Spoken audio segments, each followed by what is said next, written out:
예, 시작하시죠.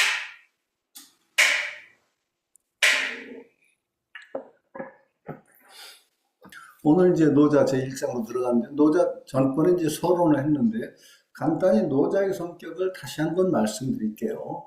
노자의 성격은 어떤 성격이냐?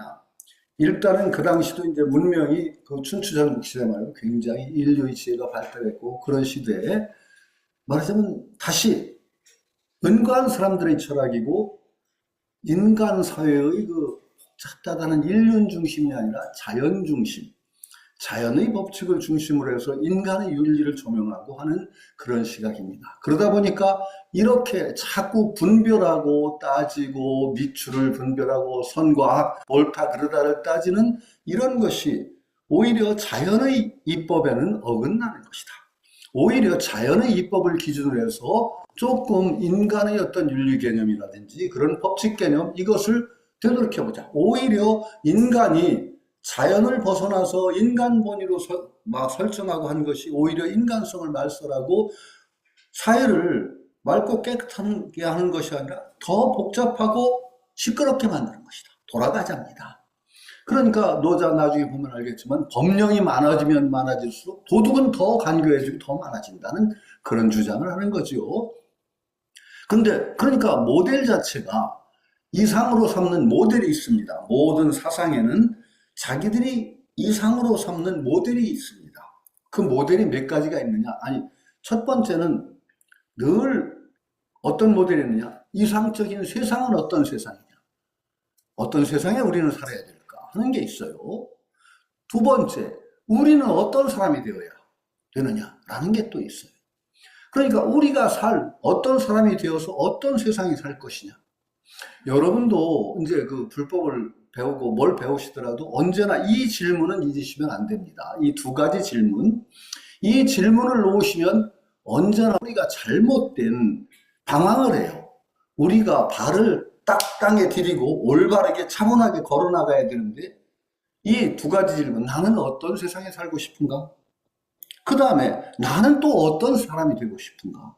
이 두 가지를 놓치게 되면은 공중을 날아요. 늘 그러니까 우리가 나는 어떤 사람이 되어서 어떤 세상에 살고 싶은가를 물어야 돼요. 그러면 여기 이제 불교 공부하시는 분들이니까 불자로서는 어떻게 보면 거기 마찬가지 우리가 생각하는 불국토는 어떤 세상인가? 나는 불자로서 부처가 된다는 건 어떤 존재가 되는 것인가? 부처님을 아득하게 멀리 두면은 절대 안 됩니다. 내가 이제 지향해야 될 이상이에요. 부처님은. 제가 계속 강조하죠. 어디 참 큰 법회인데 어떻게 주제넘게 법회를, 그 화계선가요? 저 성각산. 그거 기억해요. 그렇게 많은 대중이 모였을 때 제가 물었다고 했죠. 부처 되고 싶은 분 손 들어보세요. 그랬더니 늘 나갈 때 성불합시다. 뭐 부처 됩시다 하고 나가는 분들이 반의 반도 손을 안 들어요. 그거 참 이상한 일이다. 그랬더니 제가 답을 드렸죠. 두 가지 이유다. 하나는 부처님을 가까이 하기에는 너무나 먼 당신으로 둔 거고. 어떻게 우리가 부처님? 두 번째, 또 그것도 부처 된다고 하니까 너무 버려야 될 게 너무 많아. 아까워 못 돼. 부처 되면 다 무소유해야 되니까. 그래서 못 되는 두 가지 이유가 있더라고요. 그러니까 늘 내가 될 존재. 지금보다 조금 더 나아져서 결국 도달해야 될 존재로 부처를 가까이 두지 않으면 우리 발이 땅에 닿아요. 공중을 날아요. 불교하시는 분들은 특히 위험해요. 불교하면서 발이 땅에 안 붙고 허공을 날아다니는 분들이 많아요. 아주 관념의 세계에 아주 잘 논이는데 사실은 발이 땅에 떨어져서 툭 치면 그냥 떨어지고 무너지고 낙상하기 딱 좋죠. 그리고 언제나 나는 어떤 세상에 살고 싶은가를 물어야 돼요. 그러니까 내가 존재함으로써 그런 세상이 가까워지도록 노력하는 존재여야 되는 거예요. 그런 존재가 안 되면 어떻게 되느냐? 늘 세상하고 동떨어져서 불자가 아무리 많아도 이 세상을 정말 바꾸는 데는 힘이 안 되는 존재가 돼요. 정치적 관심도 없어. 그냥 자기 한 마음 깨끗하면 된다. 그렇게 안 되거든요. 절대로 안 됩니다. 이 세상이 아주 고통에 찬 환경으로 차 있으면 저 혼자 편안할 수는 없습니다. 그렇게 생각하는 것 자체가 잘못된 관념입니다. 대종이 틀린다고 그러죠. 대종, 큰 원칙이 틀리면은요, 절대로 올바른 길을 갈 수가 없어요. 세상과 나를 떼어놓는 생각. 이게 근본이 틀린 거예요. 불교의 연기술에 어그러져요. 세상과 나는 떨어질래야 떨어질 수가 없어요. 수많은 세상이 하나가 잘못되면요, 수많은 사람이 그냥 무더기로 고통에 휩쓸려 가요. 남북 분단이라는 이 상황이 우리에게 어떤 영향을 주고 있는가? 여러분들이 건강한 정신을 가지고 있는 것 같아도 남북 분단이라는 상황이 우리 정신 속에 미친 영향이 엄청나게 커요. 우리가 나와 다른 존재, 다른 생각을 하는 사람을 용서를 잘 못합니다. 틀리다고 그럽니다. 나와 다르면 다른 게 아니라 틀리다라고 표현하고 적대시해요. 왜 그러냐? 그게 남북 분단이 낳은 어떤 상처이기도 하고 병리 현상입니다. 북한을 용서하면 안 됐거든요. 절대적으로 말살시켜야 됐어요. 우리 저 몇십 년 전만 해도 미친 개 김일성을 몽둥이로 때려잡자. 이 그거예요. 그러니까 용서 안 돼요. 말살시켜야 돼요. 그 바탕에서 거의 모든 정권이 존재를 해왔어요. 제가 반공을 하지 말자는 게 아닙니다. 그 의식을 철저히 주입했기 때문에 우리나라 사람들이 대부분 자기하고 다른 존재에 대한 용서 안 됩니다. 그냥 죽기 살기로 너 죽고 뭐 이런 식이에요. 그러니까 한 번 싸움이 나면 화해가 잘 안 돼요. 이 어떤 정신적인 병리 현상이 이 환경 하나에서 와요. 우리가 정말로 건강한 정신, 부처진다는 건 건강한 정신으로 가는 길이에요. 그거 회복하려면요, 이 환경을 깨끗이 해야 됩니다. 바꿔야 됩니다. 이게 둘러보는 상황, 이게 바로 근본 종지가 어그러지면 절대 안 되죠. 몸과 마음을 둘러봐요. 또 몸과 마음을 둘러보는, 부처님이 그렇게 부정했는데도 몸과 마음을 둘러봐요. 그거 예를 들어서 정신적인 어떤 질병을 안다든지 하는 것들이 몸과 연관된 관계에서 많이 옵니다. 굉장히 많이 와요. 제가 제 부끄러운 얘기 전해드렸죠. 담배 40년 하루에 한두 갑씩 폈어요. 30년 이상을. 그러던 걸 어느 아침에 그냥 끊어버렸어요. 집에 가다가 갑자기 생각이 났어요. 내가 좀 자유롭게 살자는 사람이 왜 이렇게 담배에 얽매여 있어? 끊자. 차 몰고 집에 가다가 그 집에 가서 한 사람한테 나오면서 담배 끊어요. 그랬더니 깜짝 놀래요. 정말이. 그래. 정말이야. 담배 끊기 쉬워요. 왜? 안 피면 돼. 안 피면 돼요.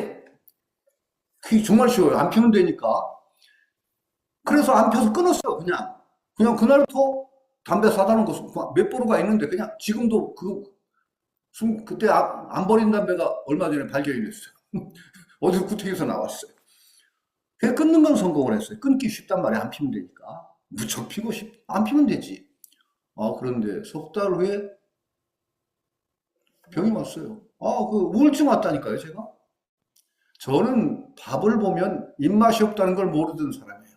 그냥 무조건 눈 비비고 일어나도 한 것을 뚝딱 먹는데 밥이 달아요. 제가 아주 잘 타고난 거죠, 체질이. 우리 어머니 체질인데, 우리 어머니가 평생 위장을 돌아가실 때까지 위장이 튼튼하셨으니까 그 위장을 좀 받은 것 같아요. 눈 비비고 일어나는데 밥을 보면 입에 달아요. 그걸 어떻게 먹냐? 달아요. 그러던 사람이 밥을 봤는데 딱 보기가 싫어요. 거부감. 심각해요. 머리 눕히면 자요. 그런 사람이 잠이 안 나. 그러고 모든 생각이 부정적인 생각이 막 들어요. 부처님이고 예수고 죽고 나면 그뿐이지 뭐 소식 있나? 다 헛소리야. 이거 이상한 거예요. 그래가지고 의사한테 전화를 했어요. 제가 아는 의사한테. 야, 이거 좀 이상한데? 이거 뭔가 장애가 온 거지? 그랬더니 맞아. 그래. 그럼 그래, 알았어. 그랬더니 끊으려고 했더니 그 의사 친구가 어떡하려고? 그래서 병원에 가야지. 뭐 어떤 병원에? 나 건대 교수잖아. 건대 병원에 가지. 그랬더니 막 말려요. 안 된대. 연대 교수예요. 그게. 연대로 오래. 야, 그 연대 교통도 우리 집에서 나고 왜 거기를 가? 그랬더니 그 의사 말이 재밌어요. 야, 너는 그렇게 쉬웠게 생각하는데 남들이 정신과 치료받는다면은 오해해. 그러니까 잔소리 말고 내가 예약하기 힘든 교수가 있는데 내가 예약해놓을게 빨리 와. 그 이튿날로 예약을 해버렸어요. 그래도 달려갔어요. 근데요. 정말 그 얘기하면 좀 시간이 많이. 갔더니 의사가 한참 보더니 듣더니 갱년기 우울증인데요. 김이 팍 써요. 그게 무슨 말씀? 그랬더니 갱년기 우울증이래요. 하여튼. 그 뭐라고 하느냐? 60이 넘으면은 허전해진대요. 사람이 떠나가는 것도 생기고 자식도 떠나가 모두 떠나가 뭐 허전해서 정신적으로 취약했는데 선생님은 보니까 40년 동안을 몇 분, 15분, 20분 한격으로 계속 만나던 친구를 작별의식도 안 거치고, 작별의식이 전혀 없었죠. 지금 그러고 끊어버렸으니까. 좀 싫고 벼르고 뭐 패치도 붙이고 고생도 하고 이러는 그게 의식이래요. 중간 과정이. 그것도 안 거치고 냅다 끊었으니 이게 충격이 커서 담배를 딱 필 때마다 도파민이 분비가 된대요. 그 어떤 사람을 기분을 즐겁게 해주는 도파민이 딱 분비가 됩니다. 그 지속적으로 분비된 도파민이 딱 끊어지고 그러니까 취약한 정신세계로 곧 탁 치니까 우울증이 온대요. 그러면 그러면서 그 의사 말이 우울증 오셨으니까 오시면은 약 좀 드셔야 됩니다. 그래서 왔다. 바로 저는 쫓아가서 약 2달을 먹었어요. 근데 나중에 듣고 보니까 우울증 걸렸는데 2달 먹고 끝나는 사람이 별로 없대요. 그 2달쯤 되니까 하품이 나서 그랬더니 이제 끊으셔도 된다고 하면서 약을 좀 주더라고요. 혹시 도주면 그냥 드셔도 된다고. 근데 그 의사가 그 말이 그래요. 선생님 같은 분은 아무 문제가 없대요. 왜? 병 났으니까 바로 왔다는 거예요. 암인데 이게 마음으로 생긴 병이니까 마음으로 고친다고. 용을 쓴대. 그러다가 병이 아주 심각해졌는데요. 잘 안 나는데. 그래서 제가 늘 그때 여기서도 몇 번 얘기했는데 또 할게요. 하여튼 그거 명심하셔야 됩니다. 몸과 마음이 떨어져 있지 않습니다. 그리고 지금 여기 찬물이 있어요. 이게 마르면 자국이 생깁니다. 자국이 왜 생겼죠? 물이 말라서 생겼어요. 물이 말라서. 물이 말라 생겼으니까 물을 부으면 자국 없어집니까? 안 없어집니다. 자국 생기고 나면요, 물이 말라 생긴 거니까 물을 둔다고 해서 회복 안 됩니다. 자국 생기면은요, 그때는 문지르든가, 아니면 약품을 쓰든가, 그러지 않으면 자국이 안 없어져요. 똑같아요. 병도 일단 오면 마음에 왔으니까 마음으로 고친다. 물이 말라 생긴 거 자국이니까 물 부으면 없어진다? 오래 해두면 없어질지 몰라요. 그러다가 더 다쳐요. 몸과 마음이 떨어져 있지 않아요. 도파민 이것들이 영향을 주고 정신에 영향을 줘요. 몸과 마음을 둘로 나눠보는 사고를 벗어야 돼요. 몸의 도움을 받아서 약품 도움 받아서 이렇게 낫을 수 있으면 빨리 나서야지. 이걸 마음병이니까 마음으로 고치겠다. 이게 병이 더 돼요. 왜냐? 이 사고방식 자체가 건강치가 않아요. 몸과 마음을 둘로 보는 사고에 딱 들어앉아 있으니까 몸도 안 낫고 마음도 안 낫어요. 저는 그렇게 생각합니다. 자, 그 2개예요. 세상과 마음 둘 아닙니다. 그러니까 내가 건강한 정신으로 회복하면서 이 세상도 좀 더 나은 세상을 만드는 주체가 되어야 된다. 내 주변부터. 이런 생각을 먹는 게 건강한 거예요. 자, 2개예요. 나는 어떤 세상에 살고 싶으냐 늘 생각해야 돼요. 이 세상이 뭔가 내 마음에 안 들어. 불편해. 그럼 그걸 그냥 마음에서 해결하려고 하는 건 이거 마음과 세상을 둘러보는 생각이에요. 이 내 건강한 마음에 비치는 부조리한 것들을 내 건강한 마음으로 고치려고 해야 돼요. 부처님의 지혜를 가지고 이 세상을 올바르게 다듬어야 돼요. 이게 그것이 또 내 건강한 마음을 가져와요. 이게 역동적인 구조를 가지지 않으면 안 되는 거예요. 2가지. 나는 어떤 세상에 살고 싶은가? 그 다음에 나는 어떤 사람이 되려고 하는가? 늘 스스로 물어보면은 이게 불법을 추구하는 자세예요. 보다 나은 자기가 되고 보다 나은 세상을 만들어 나가는 주체로 자기가 서는 것. 또 3번째가 있어요. 어떤 방법으로? 방법이 중요해요. 방법은 목적과 둘이 아니에요. 비민주적인 방법으로 세상을 확 뒤집어 놓고 자, 지금부터 민주적인 방법으로 하겠다. 폭력으로 세상을 확 뒤집어. 그러고 지금부터 이제 폭력 빼지. 안 됩니다. 폭력이 한 번 쓰이면 관성이 됩니다. 사람은 버릇이 들어요. 이 방법을 한 번 쓰고 나면 그 버릇이 듭니다. 이 버릇이 세상을 만듭니다. 이게 업이에요. 그러니까 방법도 목적에 맞는 방법을 써야 돼요. 요 세 가지입니다. 목적. 그 목적을 이루는 근본 존재, 인간. 그 다음에 과정, 방법. 요 3가지를 늘 생각을 해야 돼요. 이 3가지가 아기가 맞아야 되는 거예요. 그러면은 노자 계통의 사상은 어떤 거냐? 목적하는 이상적인 세상이 있어요. 이상적인 세상은 어떤 세상이냐? 육아가 나왔던 그 세상보다 훨씬 후퇴돼요. 말하자면 좀 더 원시적인 공동체, 그것이 아마 이상에 가까워요. 노자에 나와요. 소국과민이라고. 조그만 나라, 적은 백성. 그냥 아주 향촌 공동체가 살아있어서 거기 법인이 뭐니 그거 아니라도 충분히 그 살아가는 순박한 사회가 아마도 이상에 가까워요. 육아는 조금은 달라요. 육아는. 그러나 유학이 공자나 이런 사람이 생각했던 세상은 조금 또 다른 것이, 적어도 유학이 이상적으로 생각하는 세상은 사람과 사람의 어떤 관계, 인격적인 영향력이 세상을 만들어가는 세상. 이게 유학이 생각하는 세상이에요. 지금 세상은 어떤가요? 인격적인 관계, 인격적인 감화가 사회를 바꿔가는 중심이 되고 있나요? 돈이죠. 돈이라고 얘기하니까 이익이 중심이 되는 이 사회예요. 그러니까 독일어로는 게셀샤프트, 게마인샤프트라고 해요. 공동사회, 이익사회라고 해요. 지금은요, 이익이 중심이 돼요. 사람이 움직이는 원동력에. 물론 이런 사회 공동체도 있어요. 자, 이런 어떤 보림선 수행 공동체, 마을 공동체, 그것에 비해서 더 이익을 중심에 하는 공동체가 훨씬 많죠? 나가보세요. 지금 이웃 주민하고 친하신 분. 이웃 주민, 예? 네, 저기 계시네요. 드문 일이죠. 드문 일. 예전에는 다 알고 지내던 이웃이 누군지 모르는 그런 사회예요. 영향이 잘 안 가요. 이게 바로 지금 사회인데, 유학은요, 공자가 생각한 유교는요, 이런 사회는 발을 디딜 수가 없어요. 인격적인 감화력이 뻗쳐야 돼요. 그 인격적인 감화력으로, 통치자로부터 인격적인 감화가 쫙 백성에게 퍼지는 그런 사회를 유학은 이상사회로 생각했어요. 그러니까 달라요. 그런 사회에서 내가 살려고 하고 그런 사람이 또 역할을 할 수가 있어요. 이상적인 세상과 이상적인 인격은 둘이 아니에요. 언제나 우리가 불자로서 이상적인 불국토를 이루려면 내가 살 세상하고 나의 인격은 상응해야 돼요.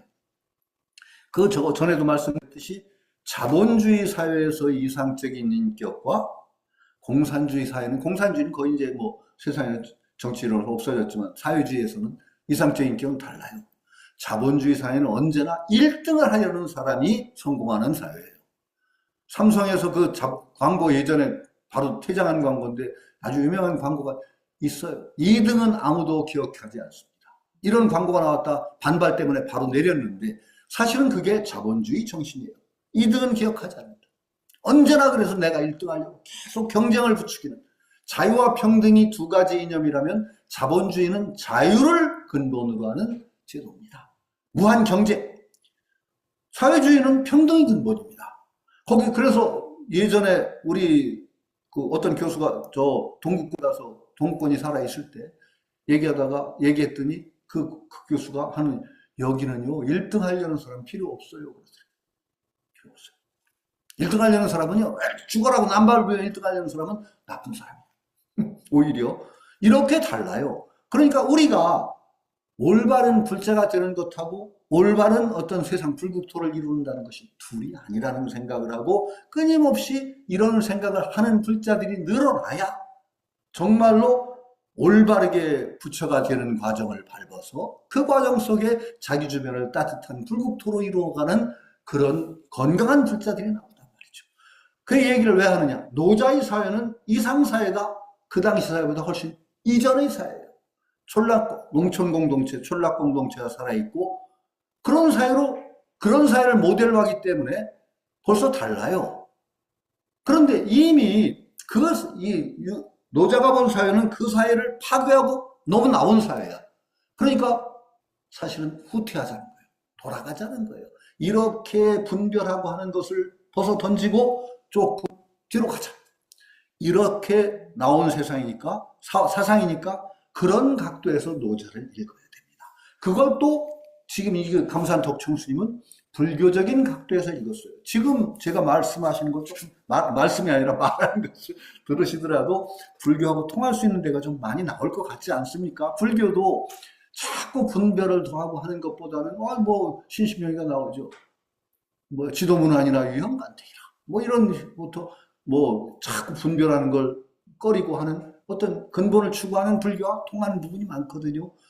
그런 시각에서 노자를 주석했기 때문에 저도 이 감산덕청주를 중심으로 하지만은 감산덕청주에 매이지 않고 불교적인 시각에서는 이걸 어떻게 볼 수 있는가 이런 쪽으로 쭉 얘기를 좀 진행해 볼까 합니다.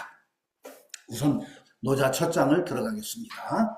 그 번역을 제가 읽을게요. 우선 번역. 자, 이제 10소, 15조. 원문, 여기 뭐 한문 공부하시러 오시는 분은 없죠? 원문 한번 읽어볼까요? 한번 읽어보겠습니다. 토는 빼겠습니다. 면자는 도가도 비상도 명가명 비상명 무명 천지지시 유명 만물지모 고상무 요기관기묘 상유 요기관기교 차양자 동추리명 동위지현 현지우현 중묘지문 요게 노자 첫 장입니다. 도가도 비상도는 좀 동양 고전에 관심 있는 분들은 익숙한 문장입니다. 번역을 읽겠습니다. 도를 도라고 말하면 영원한 도가 아니고 이름을 이름이라고 하면 영원한 이름이 아니다. 명칭이 끊어진 자리가 천지의 시작이고 이름이 있는 자리는 만물의 어머니다. 그러므로 일상생활에 있어서 무로서 그 묘함을 보려 하고 늘 유를 가지고 그 가장자리를 보고자 한다. 이 둘은 동일한 근원에서 유래되었지만 나와서 호칭이 달라진 것뿐으로 똑같이 현묘하다고 일컫는다. 현묘하고 더욱 현묘하여 함에 온갖 묘용이 흘러나오는 문이니라. 이게 제가 읽었지만 이게 예? 불교 비슷한데 또 얼핏 들으면 이게 무슨 귀신 신나라 까먹는 소리요 이런 생각 안 드세요? 도가도 비상. 자, 그러면은 도가도 비상도, 도가도는 도를 도라고 말하면 이렇게 번역을 했는데 일반적으로는 가도, 앞에 도는 길도자고 뒤에 도는 말할 도자로 쓰입니다. 도자가 중국에 지금 현대 백과에서 도 그러면은 말한다는 뜻으로 씁니다. 앞에는 길도자고 뒤에는 말할 도자입니다. 도를 가도 말할 수 있다면, 그러니까 말할 수 있는 도, 도를 말로 할 수 있다면 그것은 불변의 도가 아니다. 영원한 도가 불변의 도가 아니다. 이름 붙일, 이게 명은 앞에는 이름이라는 명사고 가명이랄 때 명은 이름 한다라는 동사입니다. 이름 붙일 수 있다면, 그러니까 이름 할 수 있는 이름은 불변은 영원한 이름이 아니다. 불교하고 거의 비슷해요, 이거는. 자, 이건 불교에서 뭐라고 여러 가지 이제 예를 들을 수가 있게 여러분 들으신 불교 용어로도 무유정법이 명안욕따라 삼맥삼보이다. 들으셨죠? 고정된 법이 없는 것을 안욕따라 삼맥삼보이라고 한다. 라는 말도 있고, 또 부처님이 내 말은 진리가 아니다. 표월치다. 말하자면 달을 가리키는 손가락이요 고해를 건너기 위한 뗏목이다. 방편에 불과하다. 이름 부정하는 거 불교의 말이나 이름 그것이 진리가 아니라는 불교의 가르침하고 거의 통하지 않습니까? 이 도라는 것 자체가 사실은 굉장히 어려운 말입니다. 우선 도가도라고 할 때 도를 좀 말해볼까요? 도가 뭔가요? 제가 이제 대학에서 이게 동양 철학을 쭉 강의할 때 이제 불교 강의도 하면 사성제 팔정도라고 하죠. 팔정도라고 하면은 학생들이 늘 도 그러면은 착각해요. 나중에 시험 봐도 그렇게 아니라고 해도 꼭 그 도라고 쓰는. 도는 예전에 한참 할 때는 길에서 왜 도를 아십니까? 하는 분들이 꽤 많았어요. 예? 증산도 계통 분인데 도를 아십니까? 저는 꼭 물어보고 싶어요. 당신은 아세요? 노자에면 도를 안다고 하면 몰라요. 도를 안다고 하는 사람 모르는 사람이에요. 그리고 도라는 것도 뒤에 나와요. 억지로 이름에서 그냥 도라고 부를 뿐이다. 도라는 게 고정불변의 이름이 아니에요. 그냥 억지로 찾다 보니까 할 수 없이 그냥 가까운 표현으로 도라고 붙였을 뿐이다라고 노자는 얘기하는 거예요. 불교하고 아주 비슷해. 공, 불교에서 공이라고 하죠. 그 공이라는 이름에 딱 걸리면 공이 또 공에 매달려. 공이라는 건 뭐에 가까운 줄 아세요? 사실 여러 가지로 얘기하면 딱 고정적으로 표현할 수 없는 게 공이라는 거에 가까워요. 무유정법이 그 안욕다라 삼맥삼보리라고 할 때 공은 불가득고 공이라고 그랬어요. 공은 우리가 딱 쥐어서 할 수가 없는 게 공이에요. 연기를 공이라고 하죠. 그러니까 자꾸 공이라는 이름에 매달리니까 다시 뭐라고 얘기해요? 공역부공, 공도 또한 공이다. 이 공도 또한 비었다 라는 말이 불교에 나와요. 아, 공이라고 해놓고 왜 또 공도 비었대요? 공이라는 이름도 그냥 억지로 붙인 이름일 뿐이니까 공이라는 이름에도 매달리지 말아라. 명가명 비상명에 해당해요. 이 불교가 딱 통해요. 그런데 도는 무엇인가가 문제예요. 도가도 말할 수 있는 도, 도라고 말할 수 있는 도는 무엇인가? 이거를 그냥 공중에다 탁 띄워놓고 생각하면은 이게 우리가 헤매게 돼요. 도가도 비상도는 뭘 겨냥을 해서 말했을까? 노자도 허공에다 도는 말할 수 있는 도는 도가 아니야라고 그냥 말한 게 아니고 여기서 우선 노자가 말할 수 있는 도는 불변의 도가 아니다라고 했을 때 이 도는 육아의 도를 우선은 표적으로 한 거예요. 육아에서 도라고 하는 건 뭐죠? 사람이 마땅히 걸어야 될 길, 마땅히 의지해야 될 준칙, 법칙, 규범, 이게 도예요. 육아에서 도라고 하는 건 그러니까 이 사람이라면 마땅히 따라야 될 가장 근본적인 길이 무엇이었을까요? 육아에서 제시하는 인의예지. 가장 인의예지입니다. 그게 도예요. 육아의 도, 어질다, 의롭다. 그건 맹자가 사단으로 얘기했죠.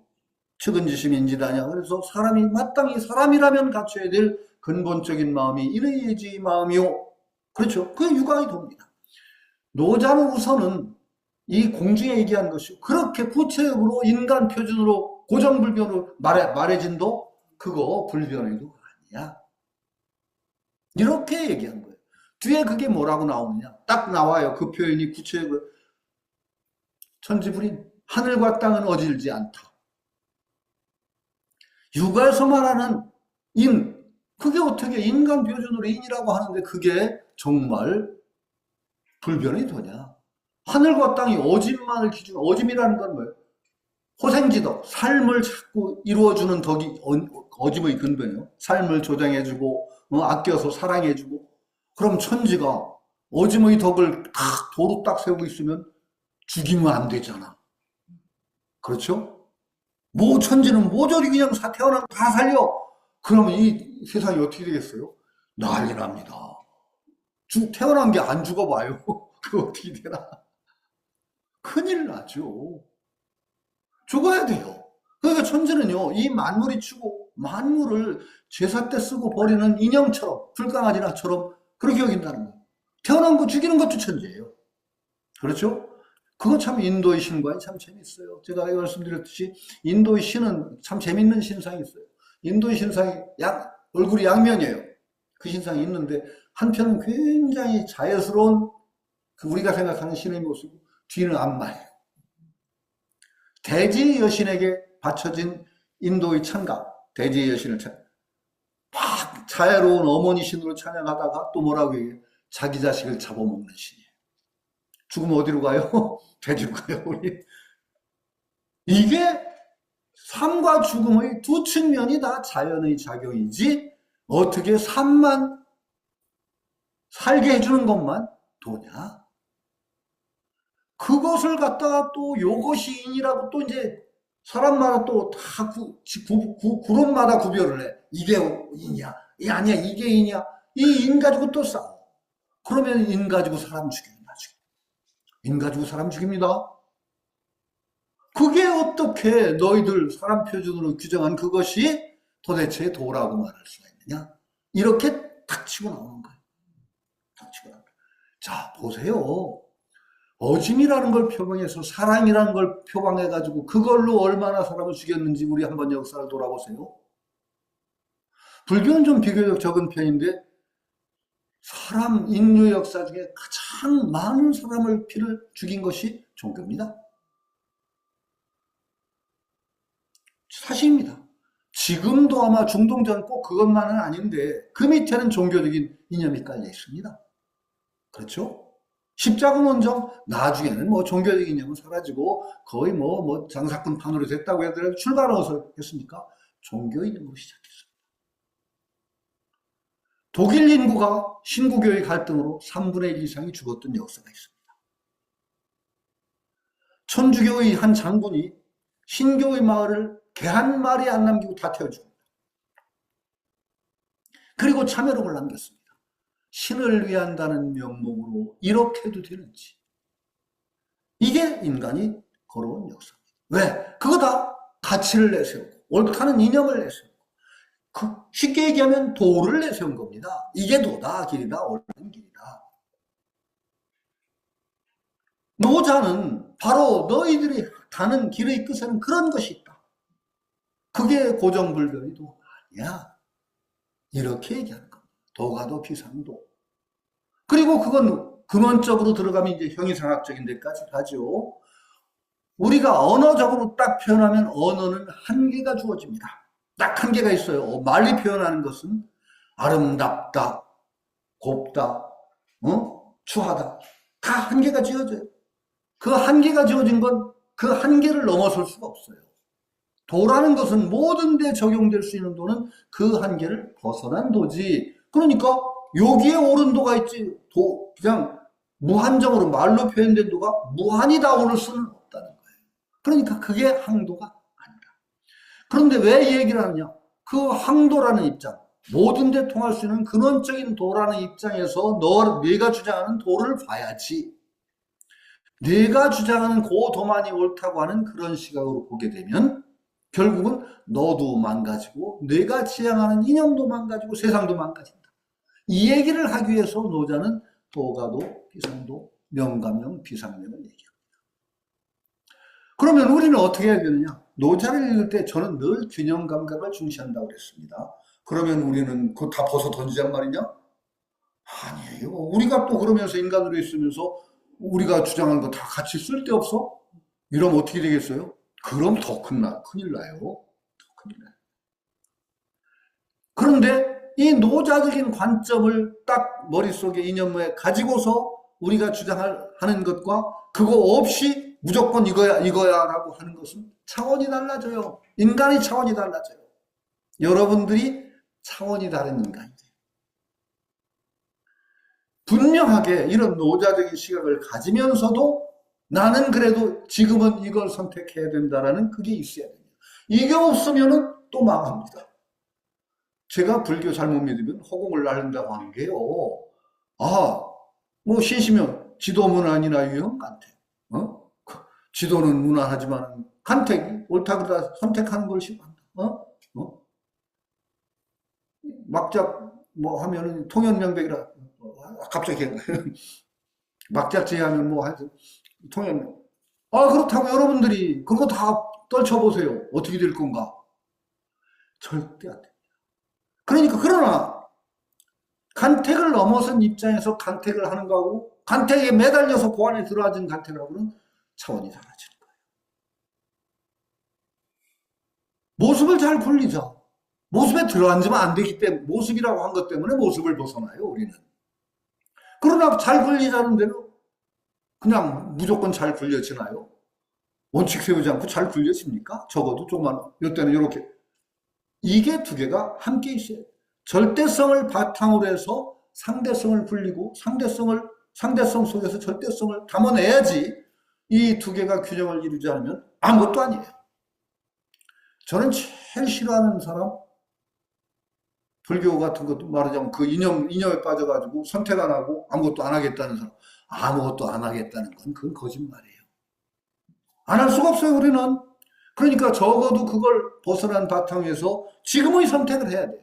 그러나 지금의 선택이 절대적으로 옳지 않다는 도가도 비상도라는 그 관점이 딱 깔려있기 때문에 언제나 대화를 통해서 보다 나은 선택으로 갈 수가 있는 존재, 이것이 불자여야 된다는 거죠. 가끔가다 불자라고 하면서 그 그 간택을 싫어한다고 그래가지고 막 그냥 간택 안 하려고 하고, 그건 도망입니다. 도피입니다. 제가 보림선언에서 했던 강의 중에 지나간 강의지만 법성계 거꾸로 읽기가 있었습니다. 법성계 거꾸로 읽기. 여기서 했던 기억이 납니다. 법성원용 무이상. 그랬어요. 그거 뒤집어요. 저는 뒤집었어요. 법상은, 성은 이상이 없지만, 법상은 정말로 너무 또렷해가지고, 이상이 뚜렷해서 절대 넘어설 수가 없다는 거예요. 응? 법상을 뭉개면 안 돼요. 법성에 딱 자리를 잡되 법상을 제대로 써야 돼요. 왜냐하면 법상을 제대로 쓰는 길이 법성원용 무이상이라는 그 근본 시각에 서기 때문에 법상에 휘둘리지 않고 올바로 법상을 굴리는 것이. 절대성이라는 것이 확실히 이제 바탕하기 때문에 상대성을 올바로 굴려내죠. 이 두 가지가 조화를 이루지 않으면 망하는 겁니다. 불교가 사람 망치기 딱 좋습니다. 이것도 그렇습니다. 노자가 얘기하는 건 도가도 비상도야도 그런 전제울에서 성립해야지 그냥 무조건 도만을 갖다 추구한다? 안 되죠. 명가명 비상명 똑같습니다. 우리는 이름을 씁니다. 이름이라는 것이 없으면 절대 안 돼요. 그러나 그것을 잘 쓰려면 명이라는 성에 매달리지 않고 그걸 벗어날 수 있어야 됩니다. 그러니까 초월과 내재 이 두 가지가 넘어서는 것과 기뜸 이 두 가지가 자제해야만 된다라는 입장에서 이것을 봐야 되죠.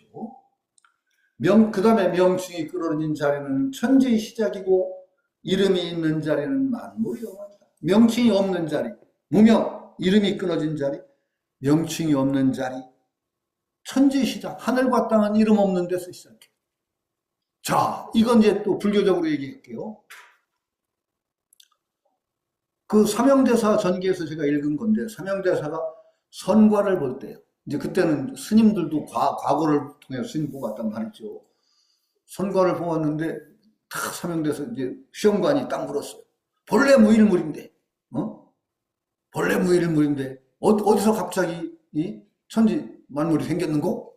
하고 딱 물었어요. 본래 무일물이라는 건 이제 불교적인 본래 무일물이다. 근데 어디서 갑자기 천지 만물이 생겼는고? 삼형대사가 뭐라고 대답했는지 아세요? 본래 무일물인데 어디서 갑자기 천지 만물이 생겼는고? 똑같이 대답했어요. 그게 그냥 장난이 아니에요. 말장난이에요. 자, 물었어요. 본래 무일물인데 어디서 갑자기 천지 만물이 생겼는고? 삼형제 똑같이 본래 무일물인데 생기는 어디서 생겨? 어디서 갑자기 천지 만물이 생겼다는 표현이 왜 나와? 생긴 거 없어. 이렇게 뒤를 바라보는 거야. 당신 그 물음이 틀렸어. 본래 무일물인데 어디서 갑자기 천지 만물이 생겼다고 하는 거요? 그렇죠. 보림산관 어떻게 돼요? 생자하물 멸자하물. 불거불례천가요? 처음에가? 불거 가는 것도 없는 생자하물 멸자하물. 자, 대법원님이 던졌어요. 가는 것도 없는 것도. 가는 것도 없는 것, 생기는 것도 없어지는 것도 없다 소리예요. 불거. 생기는 것도 없다는 진리. 갑자기 태어난 건 뭐고 죽은 건 뭐냐? 선생님이 거기다 삼관이가 딱 타요. 태산이 눈을 부릅뜨고 오니 녹수가 귀를 가리고. 이거 선생님 답이에요. 자, 선생님 답 잘 해보세요. 그 속에 삼형대사의 답과 같은 이치가 그 속에 딱 숨어 있어요. 선생님 답이 그거예요. 사실은 선생님 답 속에 지금 얘기한 것과 유사한 그 딱 거기 담으신 거예요. 태산이 눈을 부릅뜨고 오니 녹수가 귀를 가리고 한다. 태산이 눈 부릅뜨고 온 거 보셨어요?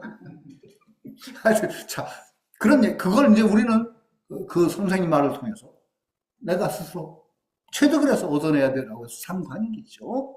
자, 무명은 천지지시오. 유명은 무명, 이름 붙임, 유명은 만물지모라. 이름 붙이기 이전, 그 이전이 그것이 바로 천지가, 이름 없는 것이 천지가 나온 시작이요. 이름 붙임에 의해서 이름이 있는 것이 만물의 시작이다. 자, 이름 붙임에 의해서 유명이 만물의 시작이다. 태초에 말씀이 계신다. 요한복음이에요. 태초에 말씀이 계신다. 저는 여기에서 태초에 말씀이 계시니라는 걸 읽어내요. 저는 태초에 말씀이 계시니라. 없다. 노자가 없다라고 하는 것이 과연 무엇일까를 생각하게 돼요. 우리 인식과 생각하면은, 자, 이렇게도 한번 생각해 보세요. 캄캄한 방에 들어갔더니 아무것도 없어. 안 보이죠, 아무것도. 불을 탁 켜니까 확 다 들어갔어. 이름 붙임, 인식에 들어오는 거는 그때 비로소 있게 돼요. 이 세상이라는 것이 정말로 황화공신 뭐 이런 얘기를 하죠. 이것들이 전부 진정한 이유가 아니에요. 있다 하는, 우리가 분별에서 있음이라는 것으로 규정을 함으로써 그것들이 있다는 것으로 존재하는 거예요. 그러나 정말로 근원적인 입장에서 그게 화명대사가 어서 당신은 있다고 하시오. 있다는 것도 분별이야. 그 분별에 의해서 있음이라는 것이 존재한다. 이렇게 얘기하는 거하고 비슷한 측면이에요. 유명해. 이름 붙임에 의해서 만물이 있다. 자, 이거 참 어려운 얘기인데, 이름, 이게 참 무서운 거예요. 이름이라는 건요, 자, 참 이게, 이 세상 만물은요, 끊임없이 연결되어 있어요.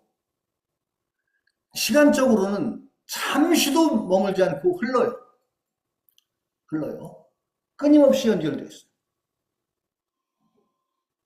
그런데 이름을 딱 붙인다는 건 뭐냐? 그 흐름을 중지시켜요. 끊임없이 연결된 것을 떼어내요. 그게 이름이에요. 성태용, 이렇게 제가 이름이 성태용, 이름을 딱 붙여요. 저는요, 그렇게 똑 떨어져 있는 존재가 아니에요. 여러분이 아침부터 저를 곤혹스럽게 만들었잖아요. 시간을 제가 착각하면서 허닥허닥. 그런데 오늘 가서 무슨 얘기를 할까 하는, 여러분이 벌써 내 속에 들어와 있고, 그렇게 정말로 인드라막 연기를 들이대지 않아도 쫙 연결되죠. 끊임없이 쫙. 정말 우주, 저 하나를 딱 들으면 우주가 딸려 들어와요. 이 옷감 하나, 어떻게 만들어졌을까요? 그냥 양몸에는 저 호주나 그런 데서 양털 깎고, 양털은 또 어떻게 만들어졌어요? 태양빛에 의해서 우주가 협동을 해가지고 만들고, 그래가지고, 이 존재 하나 속에 우주가 들어있어요. 저라는 존재 속에. 내 속에 들은 지식 같은 거 잘난 거 하나도 없어요. 다 남의 거 훔쳐온 거거든요. 하여튼 그래가지고 그냥 그걸 갖다가 저 나름대로 쭈물딱 해가지고 떠드는 건데, 이렇게 따지면요, 무한중중연기로 연결된 거예요. 무한중중연기로 연결돼 있어요.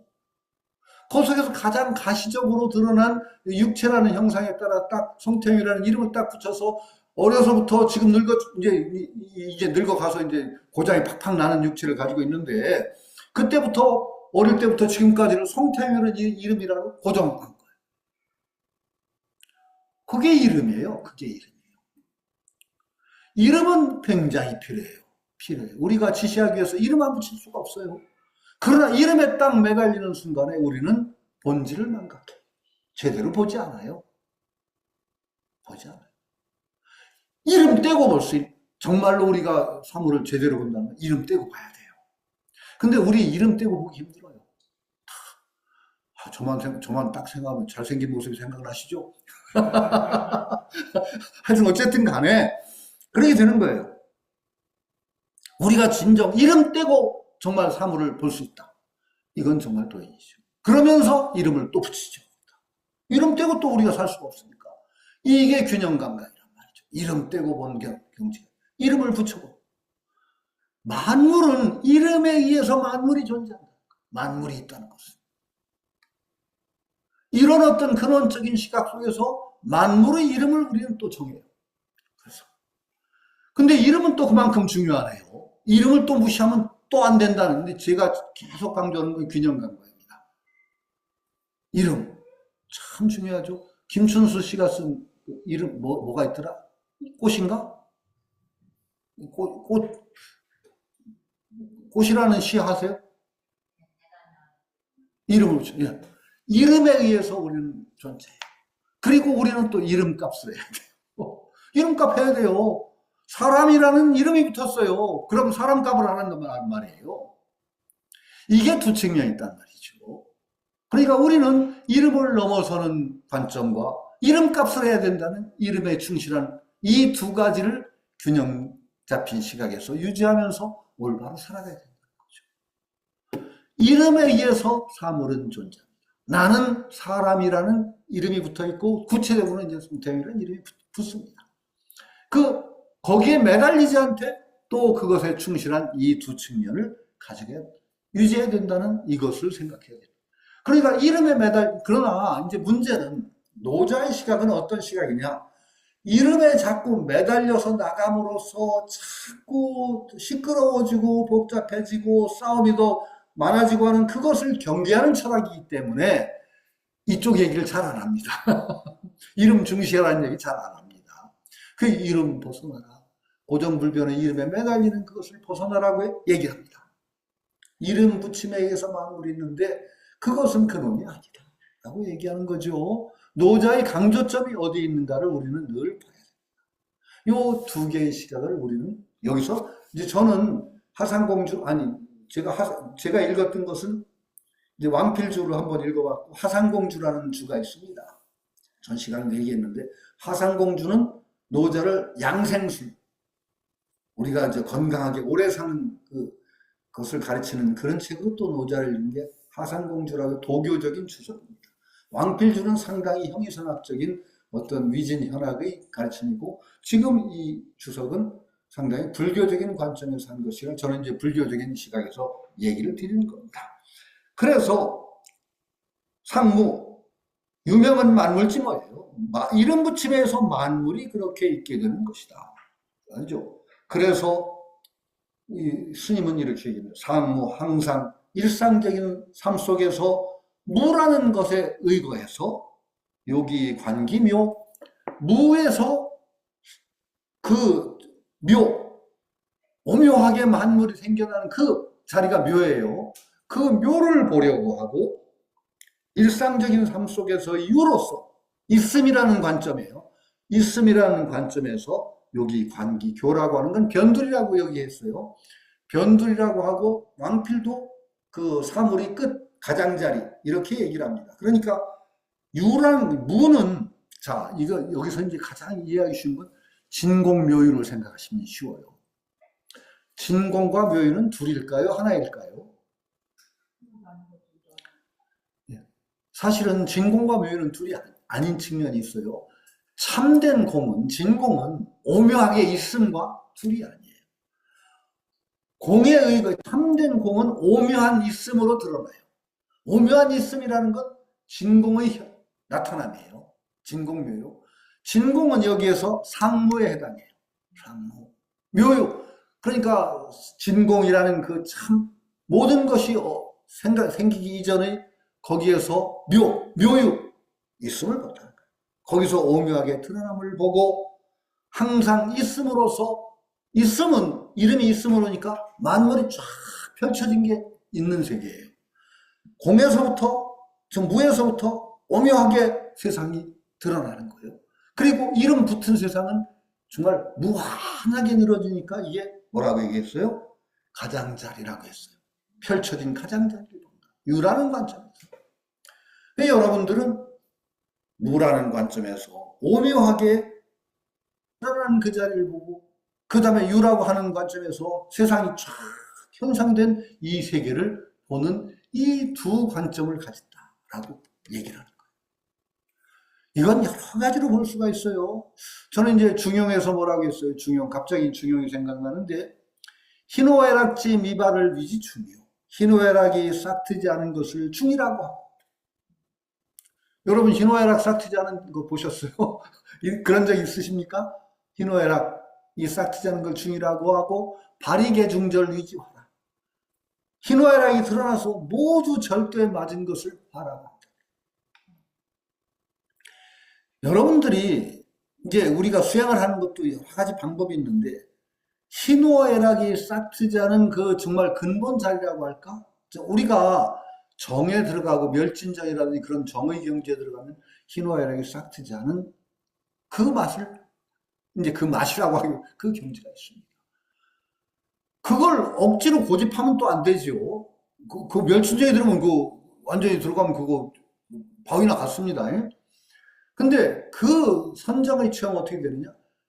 그 경지에서 선정이 또 탁 드러나면 어떻게 되느냐? 정말로 그 경지를 거쳐 드러나는 희노애락은 정말로 바리게 중절할 수 있는 희노애락이 또 나와요. 그러니까 정과 해가 함께 닿게 된다는 얘기도 되는 건데, 그게 정의 수련이 꼭 필요해요. 이게 그런데 그 선생님은 정에 들어앉지 말아야 되는 거죠. 정에. 그러니까 진공 묘유 같은 것도 이렇게 생각하고, 그 묘유와 진공과 묘유, 요 두 측면이 함께 갖춰야 되는 거죠. 그러니까 유의 세계와 무의 세계, 이 두 개가 둘이 아니라는 거죠. 무는 노자가 얘기하는 무는 무가 아니고 모든 것이 그 속에서 현현되는 바탕으로서의 무고, 유는 또 유에 그치는 것이 아니라 유 그 하나 속에 진공이라고 하는 것이 그대로 담겨져 있는 거예요. 이제 그 불교에서는 함동질령이 개유불성이라 표현해요. 꿈틀꿈틀하는 버러지도 다 불성이 있다라고 표현해요. 그렇죠? 그렇게 이제 그러면은 더 나가면 그러면 참 이건 좀 어려운 얘기가 되는데, 이런 것들은 불성이 있나요, 없나요? 어렵죠? 자인하교에서는 이것도 생명이라고 봐요. 자인하교. 무생물도, 우리가 무생물이라는 것도 자인하교는 지 말하는 생명이 있다고 봐요. 재밌어요. 자인하교는 다 생명이에요. 그런데 자인하교의 관점은 재밌어요. 이런 무생물들은 왜 그 지각이 없냐? 업이 너무나 단단하게 둘러싸서 생명성이 하나도 밖으로 못 나오는 거예요.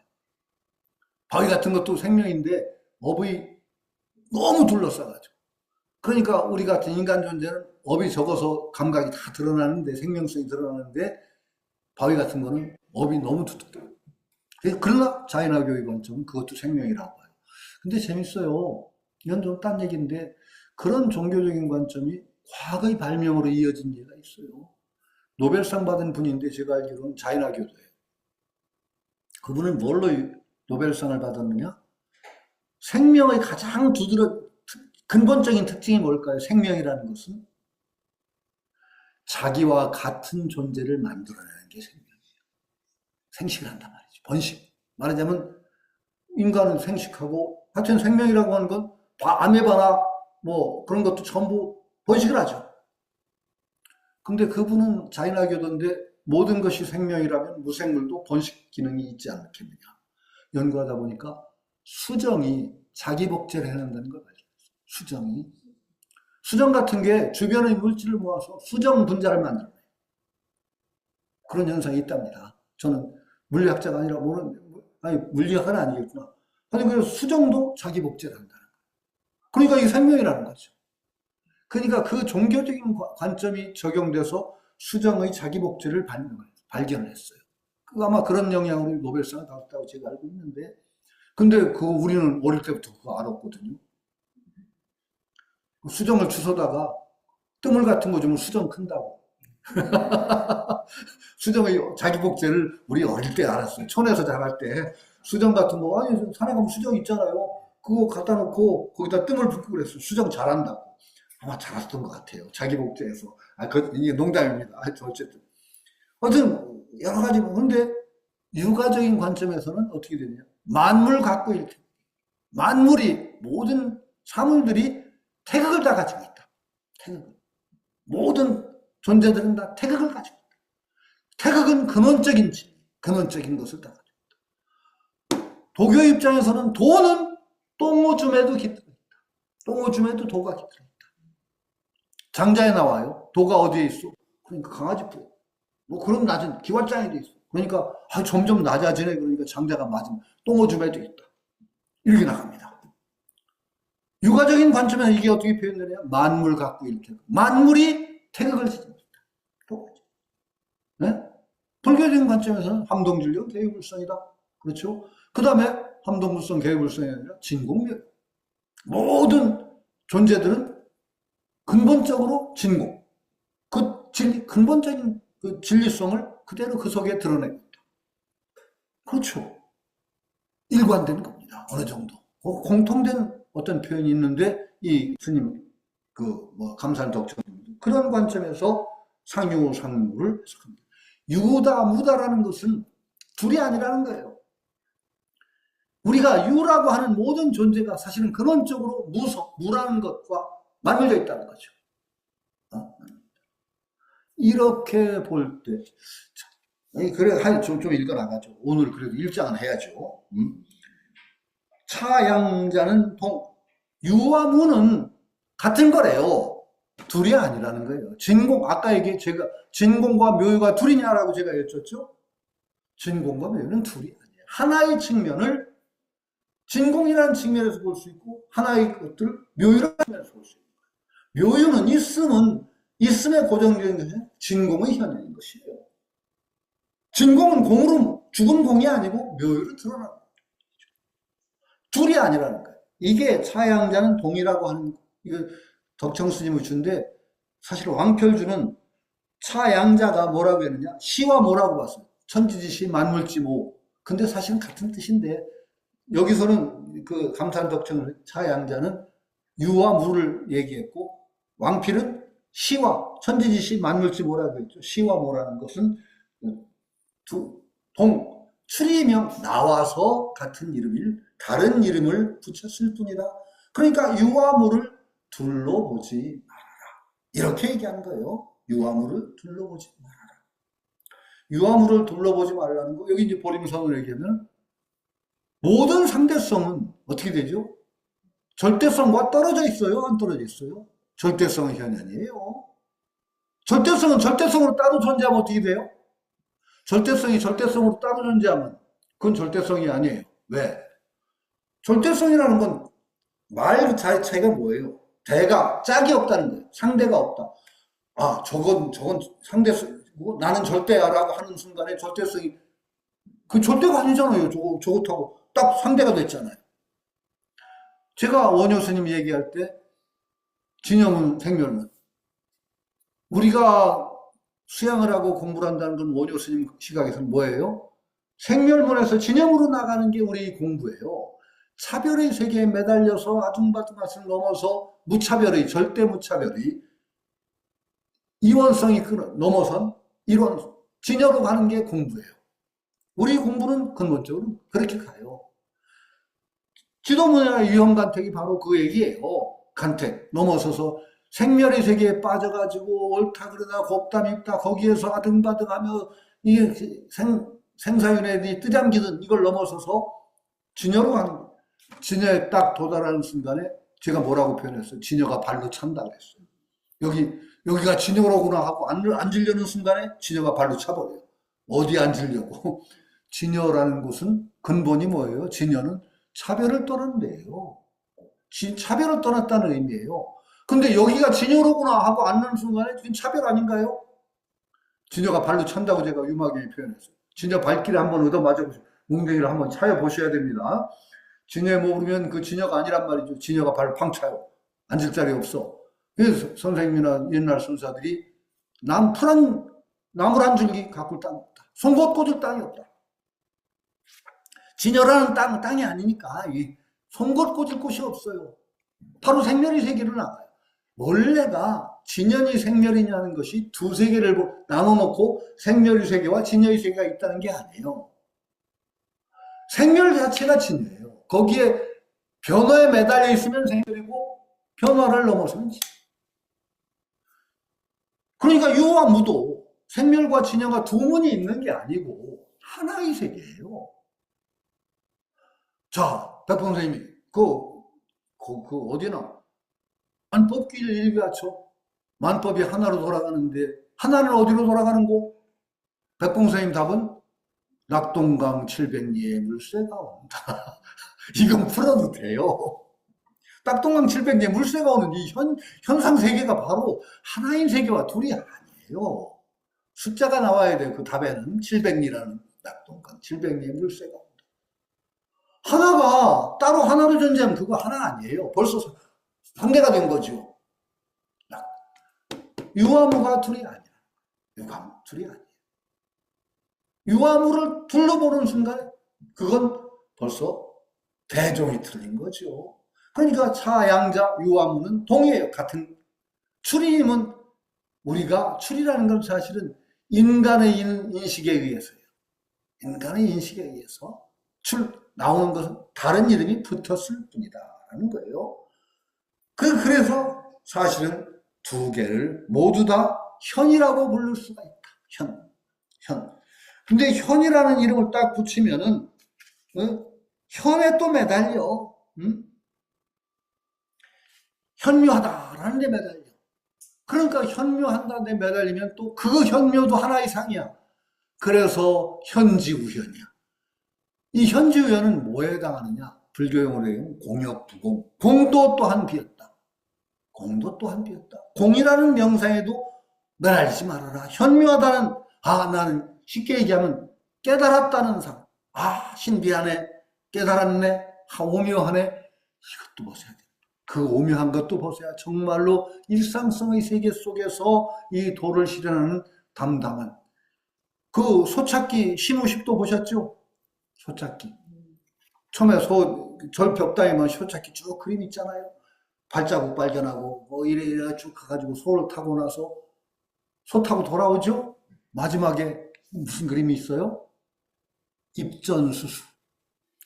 저작거리에서 논의는 그림. 이거 뭐냐? 소 타거나 소 찾아가지고 뭐 거기 폼 잡는 게 아니에요. 그냥 결국은 우리는 어디로 돌았냐? 우리 일상적인 삶 속에 현에 매달리지 않고 현지우현 거기 중묘지문 모두 오묘함이 거기서 나오는 중묘지문은 현지우현 공역부공. 여러분 선생님 계속 경계 신물계 같은데 경계하잖아요. 들어앉지 말아라. 들어앉지 말아라. 차별성에 들어가지 마. 딱 그것을 이게 절대성과 상대성이라는 거 거기도 들어가지 마. 그러지 안 돼요. 백봉 선생님도 절대성과 상대성이라는 거 그거 명상 하나 세우신 거예요. 우리 학인들을 위해서 절대성, 상대성 명상 세운데 들어앉으면 또 병이에요. 진정한 절대성은 절대성과 상대성이라는 이 두 분까지도 또 현지무예요. 노자식으로 해야 바로 그렇게 해야 여러분들이 왜 이런 얘기가 필요하냐? 우리는 끊임없이 들어앉으려고 해요. 이게 근본적인 병이에요. 끊임없이 들어앉는 병. 진리를 가르쳐주면 그 진리에 들어앉아요. 그 진리라고 하는 것들도 떼줘야 돼요. 떼줘야 돼요. 끊임없이 떼줘야 돼요. 노자도 그래요. 도라고 해도 도도 그냥 이름일 뿐이야. 절대성, 상대성 이름일 뿐이야. 제일 근본적인 들어앉음은 어디에 있는 줄 아세요? 근본적. 그 전 뿌리를 보는 게 아상. 부처님이 내가 없다고 했더니 들어앉는 근본적인 어떻게 부처님이 내가 없다는 건 거짓된 내가 없다는 것일 거야. 진정한 나는 있을 거야. 그래요. 그러고서 이제 진정한 나를 만들어 들어앉아요. 그러니까 부처님이 없다는 건 소화를 없다는 대학은 있을 거야. 대화에 이제 또 만들어. 그건 아닌가요? 자, 거기를 딱 보세요. 그 생각일 때, 내가 얼마나 들어앉으려고 하는가. 그것 딱 놓으면 될 텐데, 왜? 없다고 하니까 진화 만들고, 대화 만들고, 자꾸 후퇴하면 들어앉아. 그거 놓으면 되는데. 그 자리가 어려워요. 그 자리가 어려워요. 그래서 노자도 계속 현이라고 했다가 현지우현. 불교에도 공이라고 했다. 공역부공. 공도 또한 비었다. 삼중이제가 나와요. 삼중이제. 삼론 중에 삼중이제가 나와요. 우리가 들어왔는 게 근본적으로 뭐냐? 사실은 노자트라고 유아무예요. 있음과 없음이에요. 있음과 없음에 들어앉아. 내가 있다라고 들어앉아서 무하다 그랬더니 무하구나. 무를 이제 자꾸 늘어져. 유무야. 그러니까 그 다음 이제에서는 비유비무야. 유도 아니고 무도 아니야. 그랬더니 비유비무로구나. 이제 그 집에 들어앉아. 그러면 그 다음에 어떻게 비비유 유 아닌 것도 아니고 무 아닌 것도 아니다. 그러면 이중부정이니까 그러면 똑같이 원래대로 돌아가. 그게 아니거든요. 그 들어앉는 마음을 치는 거예요. 왜 자꾸 유, 무 벗어나라고 비유비무라 했더니 왜 비유비무에 들어앉아? 그러니까 비유. 현이라고 하면 현에 또 매달려요. 현지우연. 중묘지만 바로 현지우연까지도 해도 못 알아듣고 현지우연에 매달리면 이제 그때는 제 표현대로 얘기하면 언구제러불. 구제불능. 구제불능이란 말이죠. 그 정도면 알아들어야지. 논리적으로 비가 두 개 겹치면 이중부정이니까 소거된다. 그 말이야. 그 얘기가 아니거든요. 왜 자꾸 둘을 붙여? 현하면 끝날 걸. 왜 현지우연이야? 공하면 끝날 걸. 비었다는 말인데. 응? 공도 또한 비었다고 왜 그래? 알아들어야 되는 거죠. 우리 끊임없이 들어앉는 그 속성을 버리지 않으면은 우리는 영원히 정말 절대성이 있고, 정말 진정한 절대라는 건 초월과 내재가 있어야 돼요. 넘어서되 들어. 이 두 개 다 진정한 절대. 진여와 생멸이 둘이 아니라 이 진정한 것의 자기 속에서 체현되어야 된다. 이런 얘기죠. 이게 이제 노자의 원론입니다. 노자 일장은요, 정말 무서운 원론이에요. 이게 정말 어려운데, 저 나름대로는 쉽게 하려고 해보는데, 노자의 본질에 어그러질 수는 있지만, 이런 관점들이 필요해요. 나중에 다음 시간에는 노자 본 얘기를 안 했는데, 노자도 재밌는 역사가 있어요. 그 얘기 좀 하고, 그 다음으로 나가기로 하고, 오늘은 일장을 마친 걸로 하고, 여기서 끝냅니다. 예. 고맙습니다. 아이고.